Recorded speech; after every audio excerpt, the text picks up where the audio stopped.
शहर के एक कॉलोनी में एक बुजुर्ग अंकल और आंटी रहते थे। वह कॉलोनी अभी जल्द ही बनी थी, इसीलिए उसमें 4 से 5 घर बसे हुए थे। इनका बेटा इन्हें छोड़कर अपने पत्नी के साथ विदेश में रहता था, क्योंकि उसकी पत्नी ये नहीं चाहती थी कि वह घर पर रहकर अपने सास ससुर की मदद करे। ये बुजुर्ग अंकल और आंटी को हमेशा से यह डर रहता था कि कहीं कोई घटना ना हो जाए, इसलिए वे ज्यादा घर से बाहर नहीं निकलते थे। लेकिन उनका यह रूटीन था कि वह हर सुबह सूरज निकलने के बाद टहलने के लिए निकल जाते थे। एक दिन दोनों रोज की तरह ही सुबह को टहलने निकले थे। उन्होंने देखा कि एक लड़का तेजी से साइकिल चलाता हुआ जा रहा है और उस साइकिल के पीछे एक फावड़ा बंधा हुआ था, लेकिन उन्होंने ज्यादा ध्यान नहीं दिए और चले गए। दूसरे दिन उसी समय फिर से वह लड़का दिखा और उसी तरह तेजी से साइकिल चलाता जा रहा था। इसी तरह तीसरे और चौथे दिन भी वह लड़का दिखा।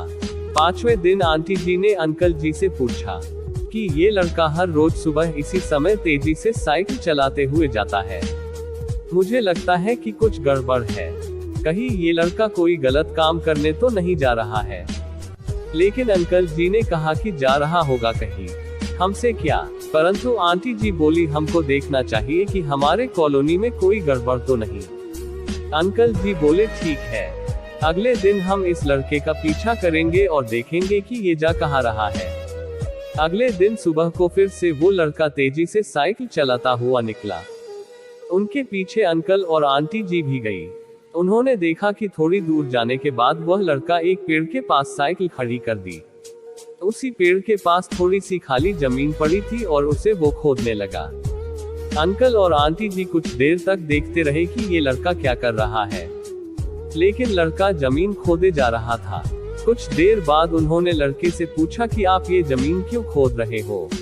लड़के ने मुस्कुराते हुए कहा कि अंकल जी, मैं आप दोनों को रोज देखता हूँ, लेकिन आपको मुझसे डरने की जरूरत नहीं है, और यहाँ जमीन इसलिए खोद रहा हूँ कि मेरी नई नौकरी लगी है। अंकल ने पूछा, कहाँ नौकरी लगी है, ऐसा कौन सा काम है जिसमें जमीन खोदनी है। लड़के ने कहा, मैं बड़े दिन से बेरोजगार था, फाइनली मुझे फार्म हाउस में काम मिला है, और उन्हें ऐसे लड़के की जरूरत है जिसे काम करने का अनुभव हो, और मेरे पास कोई भी अनुभव नहीं है, इसलिए मैं रोज यहाँ फावड़ा लेकर आता हूँ और जमीन खोदने की प्रैक्टिस करता हूँ, ताकि जैसे ही नौकरी पर काम शुरू हो उसमें हमें निकाल ना दिया जाए। इसलिए रोजाना मेहनत कर रहा हूँ, कोशिश कर रहा हूँ। उस लड़के की बात सुनने के बाद अंकल और आंटी जी ने लड़के को आशीर्वाद दिया और बोला, बहुत ही बढ़िया बात है, प्रयास ही जिंदगी में सब कुछ है। यह छोटी सी कहानी जिंदगी में बहुत बड़ी बात सिखाती है। तो अगर हमें सक्सेस होना है तो सक्सेस के लिए सबसे जरूरी चीज है कि हमें लगातार मेहनत, कोशिश और प्रयास करनी होगी, तभी हम जीवन में सफल होंगे।